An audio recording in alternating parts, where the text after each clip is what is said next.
Bienvenidas y bienvenidos a un nuevo programa de Punto Género, un punto de encuentro para acercarte los temas que se debaten en el Congreso desde una mirada de género. Y así te presentamos el programa.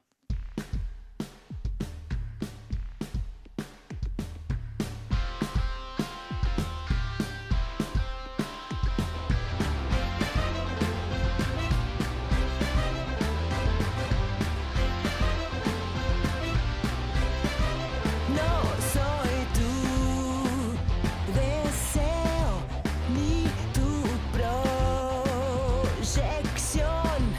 Quiero estar a salvo de mi confusión, porque yo nací mariposa, regalando luz de color, escondiéndome en una rosa. No soy tu rey.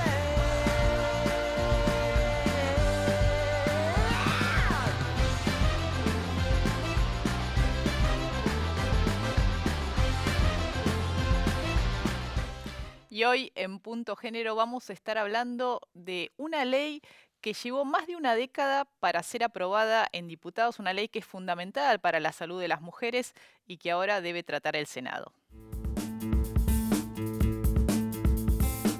Hace más de 11 años que las licenciadas en obstetricia buscan actualizar las leyes que regulan su ejercicio. La actual ley tiene más de 50 años y las consideran como simples colaboradoras de la medicina. Las obstétricas brindan el 87% de los servicios esenciales de la salud sexual, reproductiva, materna y neonatal. Su acción puede prevenir el 83% de todas las muertes maternas y las muertes neonatales. Brindan consejería y servicios de prevención de la transmisión del VIH, malaria y otras infecciones de transmisión sexual. El 31 de agosto se manifestaron públicamente en Plaza Jusey para reclamar la sanción definitiva de una ley que reduciría las inequidades regionales para el acceso y la utilización de métodos modernos de planificación familiar. Y para hablar sobre este tema estamos con la diputada Carmen Polledo, que es diputada por el PRO por la Ciudad de Buenos Aires, y también con Mirta Merino, que ella es obstétrica y es integrante de la organización Dando a Luz. ¿Qué tal? ¿Cómo están? Muy bien, gracias por invitarnos. Bueno, a veces son estos temas que tal vez no tienen tanta publicidad, ¿no? No entran tan fácilmente a los medios de comunicación, pero que son tan relevantes cuando uno ve el impacto que podrían tener. ¿Cómo es que llevó más de 10 años de discusión en diputados? Cuando leía esa información no lo podía creer. Lo mismo me pregunté yo. Cuando entré en diciembre del 17 y el diputado Amadeo me invitó a acompañarlo en este proyecto de ley que firmamos también con el diputado Whisky, que en el fondo es una construcción que se hizo desde la Secretaría de Salud de la Nación. La verdad que es una asignatura pendiente en donde hubo muchos problemas para ponerse de acuerdo. Esa es la verdad. Tardamos más de 12 años para poder encontrar un texto en donde todos nos pusiéramos de acuerdo. Vos sabés que esta ley casi tuvo esta primera sanción, tuvo casi unanimidad, simplemente hubo una abstención y la verdad que fue complejo lograrlo, se trabajó muchísimo, pero recién comentábamos que tardamos un año en poder lograr un texto en donde todo el mundo se sintiera cómodo. Y yo creo que es un gran logro y se ha dado un paso muy, muy grande y estoy absolutamente convencida que en no mucho tiempo más vamos a tener una sanción de esta ley. Mirta, sos obstétrica. ¿La Sí. obstétrica es la partera, la que uno conocía como Partera. siempre, como Sí, la sí. partera? Es más, me gusta que me ¿Te digan gusta? partera más que obstétrica. Bien, sí. ahora, ¿qué es lo que se está buscando con esta reforma de la ley o con este nuevo texto? Mira, realmente es darle un marco legal a lo que las obstétricas ya venimos haciendo y venimos encuadradas en una ley que es de más de 50 años, la ley 17132, que es del año 1967. Que es la ley del ejercicio de la medicina, De la ¿no? medicina, Es la que donde- rige, bueno, las incumbencias. ¿Qué puede hacer cada uno de los profesionales de la salud? ¿Es así? Exacto. Y sus colaboradores, digamos. Nosotras figuramos como colaboradoras, cuando desde el año 67 hasta acá, o mejor dicho, desde que la partera se institucionalizó, la evolución que tuvo en las incumbencias, en el ejercicio real, fueron muchísimas. Las incumbencias, digo, para explicarlo por ahí Sí. en términos más fáciles, son las tareas a las que están autorizadas a realizar, Primero ¿no? que nada, capacitadas. Capacitadas. Esto es un devenir de los cambios de currícula en la universidad. ¿Cuántos años lleva hoy convertirse en obstétrica? Y tenés un año de CBC común a todas las carreras, tenés 4 años de carrera. Se estudia en la universidad. En la Universidad de Buenos Aires, en la Universidad Nacional de La Plata, hay 13 universidades en nuestro país. Bueno, y después tenés la formación de posgrado, 3 años de residencia, eventualmente 1 año de jefatura. O sea que más o menos tienen la misma cantidad de tiempo de formación que los médicos. Y que, bueno, esta ley que tuvo tantos traspiés, yo le contaba a Carmen, desde el 2007 empezamos a pelearla, y nunca el texto terminaba de conformar a la mayoría como para poder tener la aprobación. El recorrido es muy largo. Y tuvimos 2 puntos álgidos. Uno era la atención en domicilio y el otro... ¿La atención del parto en domicilio, a esto te referís? ¿O cualquier atención? La atención a domicilio o en domicilio eventualmente en un parto. O sea, cuestiones que suceden. Esto es parte de la realidad. No es que las obstétricas proponemos te voy a atender. No, el parto sucede. Además, una cosa muy ridícula que nos pasa en nuestro país con muchas cosas que son parte de la realidad es que en el tema nuestro no se puede legislar, o sea, sí se puede legislar sobre la atención, sobre la modalidad, pero ¿dónde va a nacer una persona? No lo puede decidir nadie, como nadie puede decidir dónde va a morir una persona. Se puede decir, usted no se puede morir en su casa, señor. Tampoco no podés parir en tu casa. Yo quisiera agregar que lo más importante de este texto es darle una jerarquía distinta a la tarea que hacen las obstétricas y sobre todo incluirlas en el equipo de salud, que hasta hace un tiempo eso no sucedía. Pero además el trabajo previo y posterior acompañan a la mujer o a la joven embarazada en todo el trabajo, luego después de tener su hijo y luego en la crianza de su hijo. Por eso nos parece que es tan relevante la figura en términos de salud pública. Acompañan para tener menor mortalidad materna, acompañan para tener mejores cuidados, sacar tanta medicalización y poder estar más cerca de la familia y de la mujer. Entonces yo creo que es una tarea muy grande, muy integral la que llevan adelante y que han estado durante muchísimo tiempo sin tener básicamente el marco normativo, que yo creo que es lo que hace toda la diferencia. La jerarquía, ¿no? A ver, estuvimos un segundito, estuvimos con la diputada Mónica Macha, que también acompaña este proyecto, y así nos definía la importancia de la aprobación. Yo creo que plantean 2 cuestiones fundamentales. Por un lado, la posibilidad de jerarquizar y de darle un lugar de autonomía a las distintas acciones que hoy realizan las obstétricas en los espacios de salud, cuando acompañan, cuando son parte de los equipos sanitarios, acciones que no estaban contempladas en la ley, pero que ellas realizan todo el tiempo y que por eso era importante ponerlos como parte de las tareas que llevan adelante.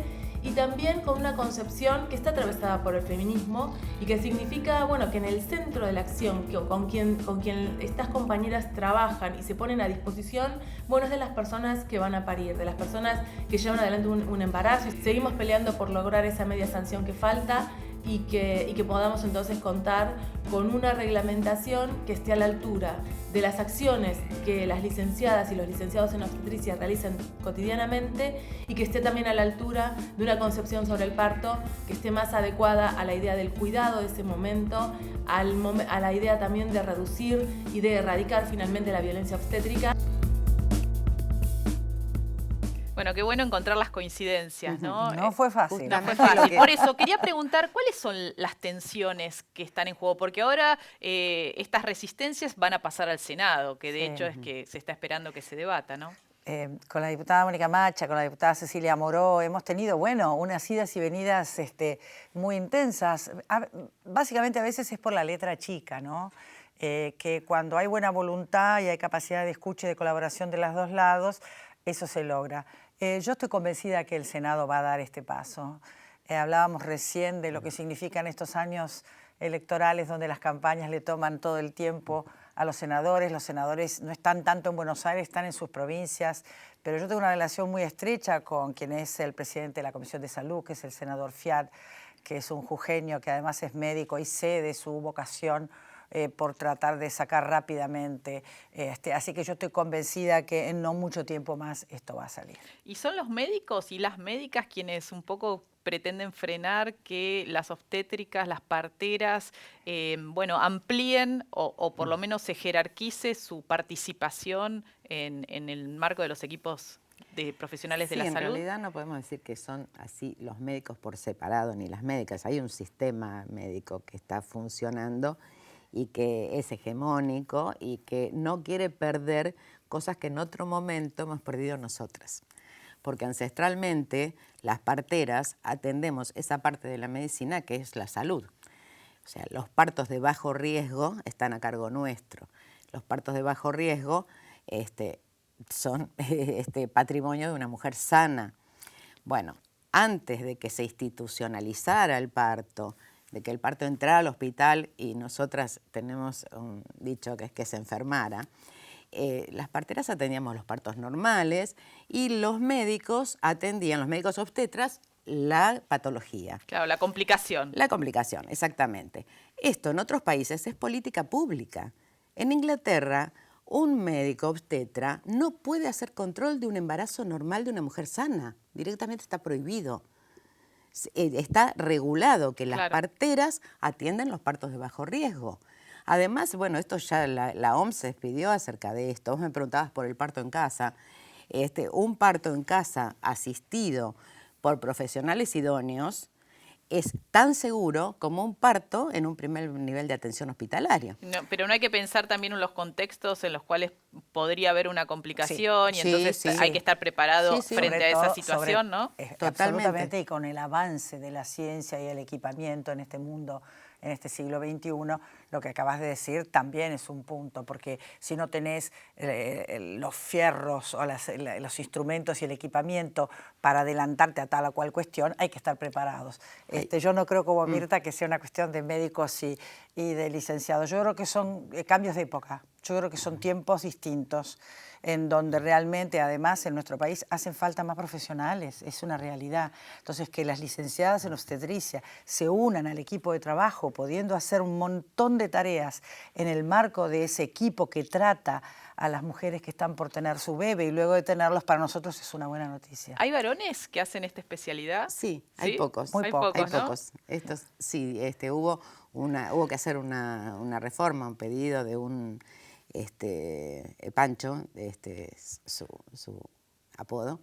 De un partero. De un partero, el primer partero argentino. Ajá. Bueno, porque él quería estudiar esto y bueno. ¿Y que estaba excluido? Hizo una presentación, claro, sí, porque era exclusiva de mujeres. Ah, no sabía que era excluyente. Sí, era exclusiva de mujeres. ¿Y desde cuándo los varones pudieron incorporarse? En el año 2000. Ah, reciente. Sí. La ley habla todo el tiempo de las licenciadas. Claro, sí, en general uno piensa, cuando piensa en parteras, lo piensa en femenino, claro, ¿no? Sí, hay algunos pocos. Yo quería agregar algo a lo que decía Carmen recién, que en realidad la tarea nuestra y la diferenciación que va a marcar esta ley es que no somos colaboradoras de los médicos, sino que tenemos autonomía dentro de nuestras incumbencias. ¿Cuáles serían? ¿Ustedes podrían prescribir anticonceptivos, por ejemplo? Sí, hay un vademecum obstétrico. De hecho, se está haciendo, ese es el tema. Hay que regular esto, darle un marco legal.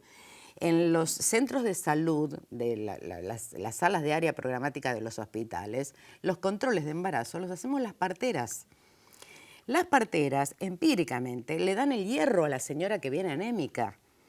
Ahora, es como que estamos trabajando de forma alegal, porque no es ilegal lo que estamos haciendo, pero es alegal, no tenemos un marco que lo regule. Claro, viene a regular este proyecto con media sanción de diputados. O indicarle anticonceptivos, o sea, nosotras estamos capacitadas y entrenadas para asistir a la mujer en todo el ciclo vital de su salud sexual y reproductiva. Bueno, esperemos entonces que el Senado, en el marco, bueno, de este momento político, un poco entre la crisis y la campaña que estamos viviendo, difícil que se sienten seguramente senadores y senadoras a debatir, pero si no es este año, que sea el que viene, porque no pierde vigencia, ¿no? No pierde estado parlamentario. No, todavía no. Pero bueno, es un tema urgente porque tiene que ver con la salud de las mujeres, sobre todo. Y si me permitís, quisiera agregar algo. En estos tiempos en donde el año pasado hemos tenido un debate muy intenso con respecto al tema del aborto legal y gratuito en la Argentina, fíjate vos cómo esta ley nos une a todas y a todos para tener esta herramienta que va a ayudar justamente a prevenir aquellos embarazos no deseados que por ahí devienen en un aborto clandestino. Entonces, también tiene un valor como ejemplo para la sociedad. Lejos de dividirnos y de estar de un lado uno y de un lado el otro, y la imagen tal o la imagen cual, en esto mancomunadamente, verdes y celestes, como se dice popularmente, nos unimos porque creemos que esta es una muy buena ley. Bueno, esperemos entonces que el Senado tome el guante y avance entonces con el tratamiento. Muchas gracias a las dos por haber venido. No, gracias por Gracias por invitarnos. invitarnos. Seguimos después de la pausa con más Punto Género. No se vayan.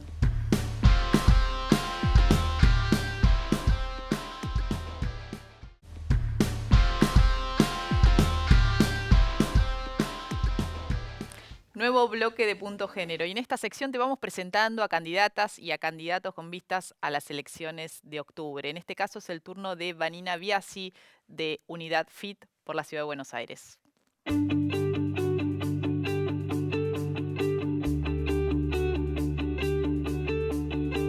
Si fueras elegida, ¿qué comisiones y temas tratarías? Cuestiones de la mujer y temáticas relacionadas con la actividad sindical, con los derechos de los trabajadores, que son fundamentalmente los dos temas centrales que mi vida militante abordo cotidianamente. ¿Estarías dispuesta a cambiar el nombre por Cámara de Diputados y Diputadas de la Nación? Sí, por supuesto, no hay ningún problema con una nominación que mencione tanto a los diputados como a las diputadas. ¿Votarías una ley de licencias parentales para que las tareas de cuidado sean compartidas? Vamos a impulsar fuertemente que se modifiquen para que efectivamente se puedan socializar las tareas de crianza y que no recaigan exclusivamente sobre las mujeres trabajadoras.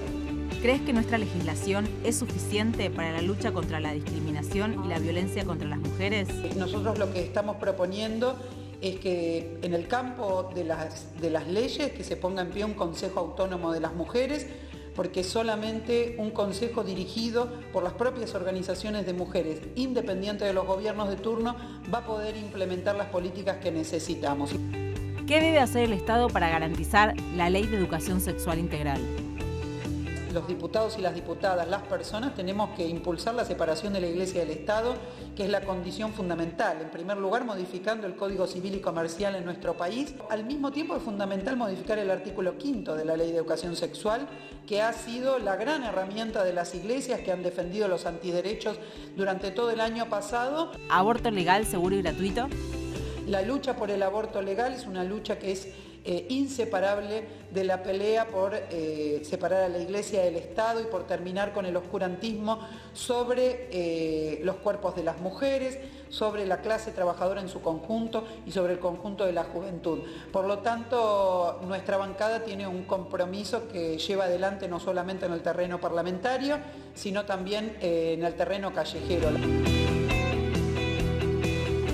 Y ya estamos acá con Amanda Alma, nuestra cronista parlamentaria estrella, con un naranja que revienta esa camisa. ¿Cómo estás, Amanda? Bien, un poco de color Sí. en este clima así apagado en el Congreso, pero bueno. Días, es así. todos los días son días clave. Sí, mucho vértigo. Tremendo. Estamos viviendo la situación, el día a día, ¿no? Con mucha tensión y mucha angustia, sobre todo. Sí, y también, bueno, el rol del Congreso, que es un rol muy importante, un poco demorado en algunas decisiones, pero bueno, esto lo digo bastantes veces porque la discusión importante es la que viene en relación al presupuesto y con la coyuntura hay mucho que esperar de esa discusión también a partir del 15 de septiembre. Veremos si se da o no, porque bueno, el panorama electoral también hace que se demore toda esta discusión. Pasa mucho cuando hay cambio de signo político o se vislumbra un cambio de signo político que pase esta demora, porque el próximo presidente es el que tiene que decidir su presupuesto. Exactamente, días complejos. Pero, como siempre, te ofrecemos el informativo que preparó Amanda Alma.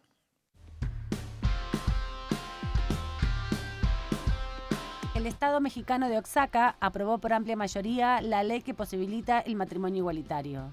El Pleno del Congreso local avaló la reforma con 25 votos a favor y 10 en contra. De esta manera, más de la mitad de los 32 estados de México aprobaron leyes a favor de la ampliación de derechos. Jonathan Fabro fue condenado a 14 años de prisión por abuso sexual de menores. El futbolista se encuentra detenido en el penal de Marcos Paz desde mayo del 2018, cuando fue extraditado desde México. Enfrenta además nuevas acusaciones en Paraguay por el delito de tentativa de abuso a una menor que tenía 5 años al momento del hecho. Las pericias realizadas arrojaron hasta el momento daños compatibles con la imputación por abuso sexual. Avanzan en el Senado una serie de proyectos para crear un sistema integral y federal de cuidados.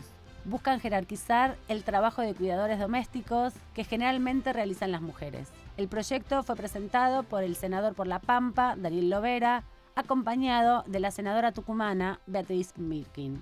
En el mismo sentido, se presentaron en la Cámara de Diputados otros proyectos impulsados por la diputada Gabriela Cerruti. El proyecto contempla la creación de dispositivos estatales, pero también el incentivo de la creación de dispositivos privados y también toda una organización en el tema de cuidados, ya sea de discapacitados, de adultos mayores o de niñez, para que sean cuidados no solamente por las mujeres, que son las que llevan mayoritariamente este cuidado adelante, sino también por efectivos del Estado, y que además este cuidado tenga un aporte económico que no sea hecho solo en calidad de deber ser o de amor o de afecto, sino que tenga una retribución económica. Mujeres indígenas por el buen vivir de Chaco convocaron una movilización junto a la mamá de Ismael Ramírez. El niño Cuom, de 13 años, fue asesinado por la policía provincial en el marco de las protestas por alimentos en agosto de 2018. Las familias reclaman justicia y castigo para los efectivos responsables del crimen. Luego de 8 años y medio de proceso judicial, fueron condenados 5 acusados por explotación sexual de 17 mujeres. Las penas resueltas por el Tribunal Oral Federal número 4 alcanzan los 8 años de prisión efectiva. Además, deberán pagar una multa equivalente a 125.000 pesos y la suma de 3.800.000 pesos por daños y perjuicios. El Instituto Nacional de Estadísticas y Censo publicó los lineamientos básicos del Censo Nacional de Población, Hogares y Vivienda, que se realizará el año próximo. Será la primera vez que tendrán las variables identidad de género y familias no heterosexuales. En el último censo realizado en el año 2010, se contabilizaron los hogares homoparentales y la sección que revela los datos sobre la población. La inclusión de estas variables fue impulsada por la Red Nacional de 100% Diversidad y Derechos, que en enero de este año ingresó una petición formal al INDEC. Y para hablar de este tema, de los cambios que trae el nuevo censo, estamos con Marcela Tobaldi, que es presidenta de la asociación La Rosa Naranja. ¿Cómo estás, Marcela? Hola, muchas gracias. Gracias Muy por bien, venir. Gracias por invitarme. Bueno, contanos los cambios que vienen con el censo. Bueno, ¿Qué se va a preguntar que no se preguntaba? en primer lugar yo creo que tendríamos que poner algo así que reivindicar, ¿no?, la militancia LGBT, la lucha de todas las organizaciones, la lucha de 100% diversidad de derechos cuando en el mes de enero se presentó ante el INDEC porque sabíamos que iba a suceder este evento, ¿no?, del Censo 2020 y otras organizaciones que integramos la Red Nacional de 100% Diversidad, como La Rosa Naranja, que es nuestra organización. Comenzamos a hablar de este tema. Si bien allí por el último censo estadístico, poblacional y de hogares, se habló de familias homoparentales, se habló de madres del mismo sexo y padres del mismo sexo. En esta edición del Censo 2020 se incorpora la identidad de género. Identidad de género, que por supuesto todos conocen, se refiere a todas personas aquellas que nacieron con un sexo al nacer diferente al que perciben, ¿no? Entonces, todas las identidades trans, varones trans, mujeres trans, travestis, otros, van a ser reconocidos en ese formulario del censo 2020. En el del censo 2010 habían participado muchas compañeras travestis y trans que fueron quienes también incorporaron la participación, ¿no? Fueron quienes censaron y eso fue un proceso muy importante también. ¿Por qué es importante revelar y relevar estos datos? ¿Qué muestra, qué va a mostrar esta fotografía de la población argentina? Bueno, en realidad el Estado argentino nunca había hecho una estadística, un censo alrededor de la población trans y travesti, trans varones, trans femeninas y travestis.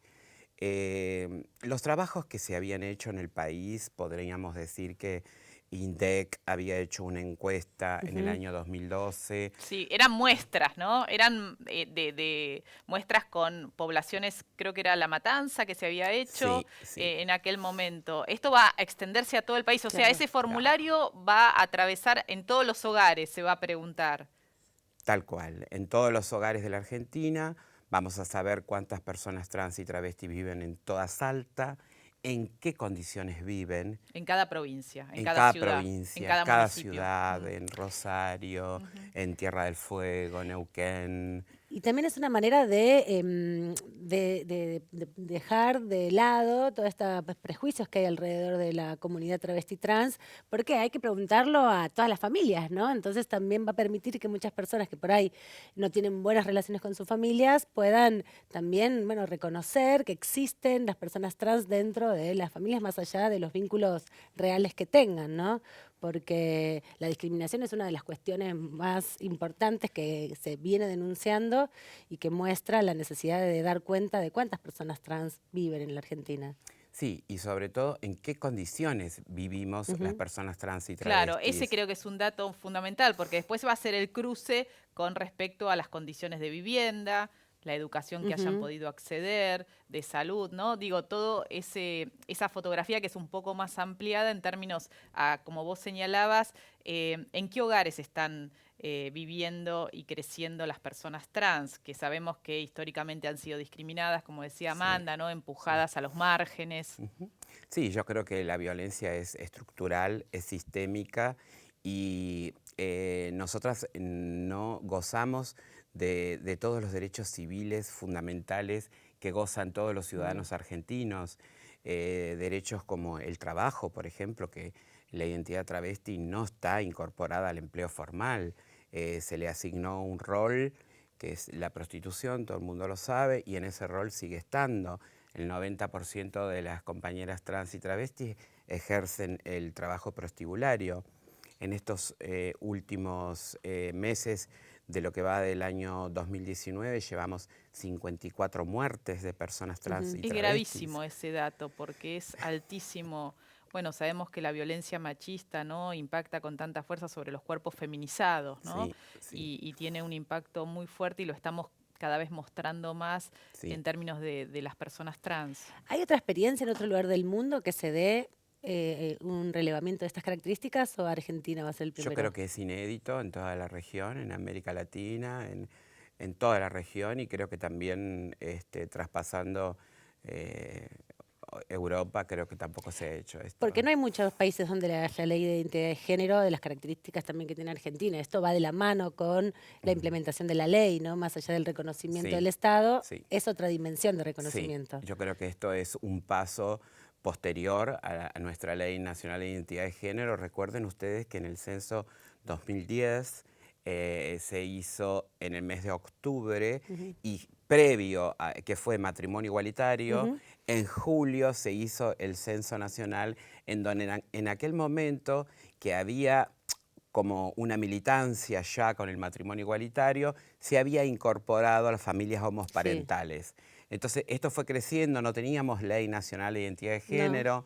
En 2012 llega nuestra ley y a partir de ahí fuimos consagrando otros derechos fundamentales, ¿no? Y creo que esto es suma importancia lo que INDEC ha decidido hacer. ¿Por qué? Porque vamos a saber el real estado de situación de la población travesti trans en Argentina, que no lo sabemos. Marcela, en estos años que han transcurrido desde la sanción de la Ley de Identidad de Género, ¿qué sentís que cambió en la sociedad digo, más allá de lo que dice la letra de la ley, que sabemos que hay algunos de los artículos que cuesta más que se respeten o que lo que tiene que ver tal vez con el acceso a la salud y todavía falta la discusión que está fuera de la ley de identidad de género del cupo trans.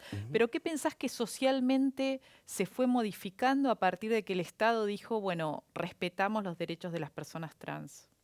Bueno, yo creo que la sociedad argentina ha hecho importantes avances en materia de derechos LGBTI.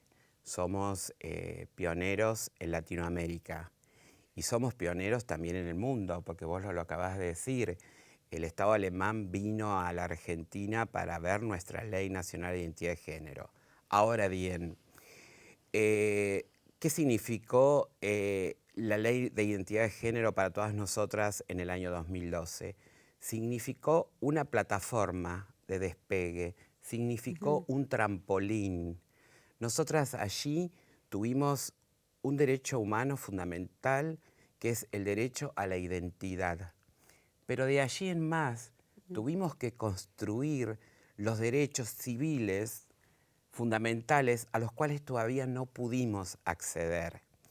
Y en cuestiones de violencia y de discriminación, todas las femineidades, quienes integramos las femineidades, estamos sufriendo el machismo y la violencia machista y patriarcal día tras día. El colectivo trans y travesti todavía no pudo acceder a los derechos civiles fundamentales. Yo creo que ahí está la cuestión, ¿no? El derecho a la identidad lo tuvimos, ahora vamos a tener recién una estadística. Pasaron 7 años, de 2012 a 2019, para saber en qué condiciones estamos. Y ahora yo creo que el Estado tiene que hacerse muy presente y tiene que diseñar un conjunto de políticas públicas que nos permita inclusive el acceso a la vivienda. Estamos totalmente precarizadas, el colectivo trans y travesti, en ese sentido. Bueno, lo laboral ya lo saben, ya lo dije. Sí. Bueno, Marcela, muchas gracias por ayudarnos a reflexionar en torno a este avance que va a venir en el Censo 2020 el año que viene. Muchas gracias a ustedes por la invitación. Ya estuve otras veces, así que me siento muy cómoda, muy a gusto. Gracias. Siempre las puertas abiertas. Gracias, muchas gracias. Gracias, Amán. Nos vemos la próxima. Nos encontramos nosotras, nosotros, nosotres la semana que viene con más Punto Género. Chau.